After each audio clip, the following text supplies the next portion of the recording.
आप सबका NJ explain channel की न्यू एक्सप्लेनेशन वीडियो में स्वागत है। तो चलिए हम अपनी वीडियो शुरू करते हैं। कहानी के केंद्र में एली है, जो अपने 3 बच्चों की जैसे तैसे परवरिश कर रही है, मगर उनके जीवन में खौफ और दहशत की एंट्री तब होती है जब बच्चों को बिल्डिंग में एक पुरानी किताब मिलती है। तो हमारी कहानी शुरू होती है। चचेरी बहनें टेरेसा और जेसिका का प्रेमी कालेब झील के किनारे एक केबिन में छुट्टियां मना रहे हैं।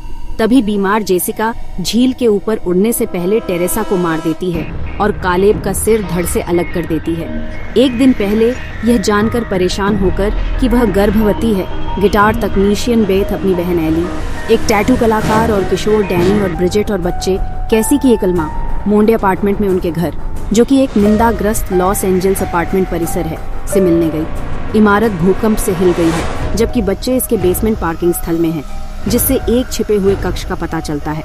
डैनी ने इसकी जांच की, धार्मिक कलाकृतियों, 1923 के 3 फोनोग्राफ रिकॉर्ड और एक अजीब किताब की खोज की, जिसे वह अपने कमरे में ले गया, यह विश्वास करते हुए कि वह संभवतः इसे बेच सकता है और एली की मदद करने के लिए पैसे का उपयोग कर सकता है। प्रारंभिक रिकॉर्ड विवरण ने पुस्तक पर शोध करने के लिए एक पुजारी के प्रयासों को खारिज कर दिया, जो नेचुरोम डेमंटो के 3 खंडों में से एक था। बाद के रिकॉर्ड से पता चलता है कि पुजारी ने गुप्त रूप से अपना शोध जारी रखा और एक मंत्र का पाठ किया, जो डेडाइट्स के नाम से जानी जाने वाली राक्षसी संस्थाओं को बुलाता है। इमारत की बिजली गुल हो जाती है और एली पर एक अदृश्य शक्ति का कब्जा हो जाता है। वह अचेत अवस्था में अपार्टमेंट में लौटती है, अपने परिवार को धमकी देती है और बेथ से अपने बच्चों की रक्षा करने की गुहार लगाने के बाद मर जाती है। बेथ और एली के पड़ोसी उसे उसके शयन कक्ष में आराम करने और बाहर निकलने का रास्ता खोजने में मदद करते हैं। उन्हें पता चलता है कि सीढ़ियां ढह गई हैं, लिफ्ट क्षतिग्रस्त हो गई है और एली के पुनर्जीवित होने और परिवार पर हमला करने, बेथ और ब्रिजेट को घायल करने से पहले वे आग से बचने में असमर्थ हैं। पड़ोसियों का पीछा करने और उनका नरसंहार करने के बाद बेथ और बच्चों ने एली को अपार्टमेंट के बाहर बंद कर दिया।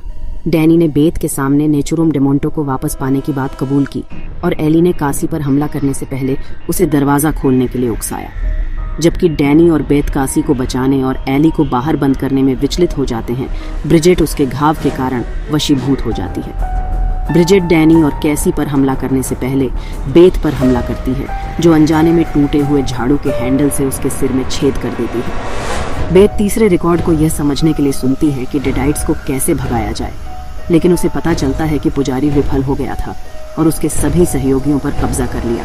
केवल मेजबान के पूर्ण विनाश के साथ डेडाइट्स को रोक दिया गया था।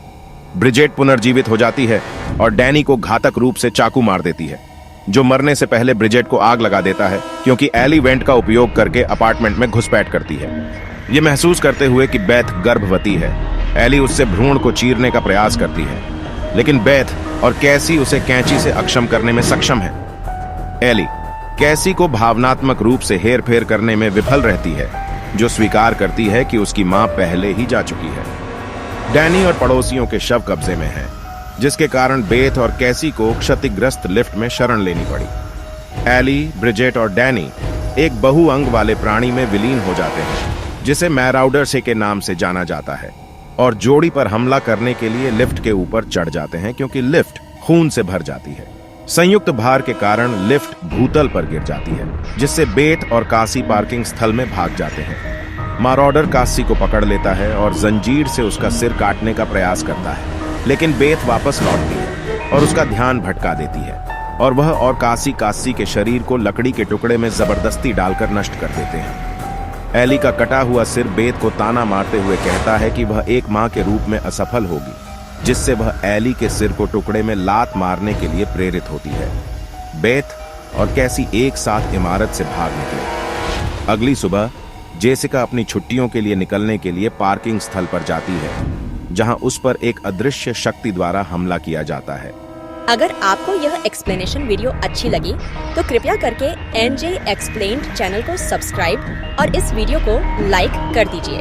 धन्यवाद।